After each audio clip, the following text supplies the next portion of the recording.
സങ്കീർത്തന പുസ്തകം 92 അധ്യായം 10 വാക്യമാണ്. 10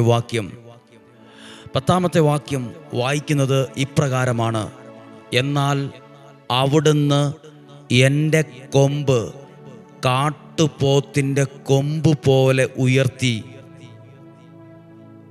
കൊമ്പ് ഇരിക്കുന്നത് തലയിലാണ്.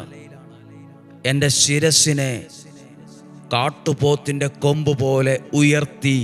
ദൈവികമായൊരു ഉയർച്ചയെക്കുറിച്ച് കാട്ടുപോത്തിൻ്റെ കൊമ്പ് പോലെ നിൻ്റെ ജീവിതത്തെ ഞാൻ ഉയർത്തും, നിൻ്റെ ഭാവിയെ ഞാൻ ഉയർത്തും.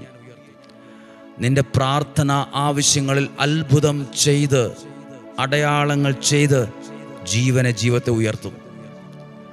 കാട്ടുപോത്തിൻ്റെ കൊമ്പ് പോലെ ഉയർത്തും. അടുത്ത വാക്യമാണ്: അവിടുന്ന് എൻ്റെ മേൽ പുതിയ ഒരു തൈലം ഒഴിച്ചു എന്ന്.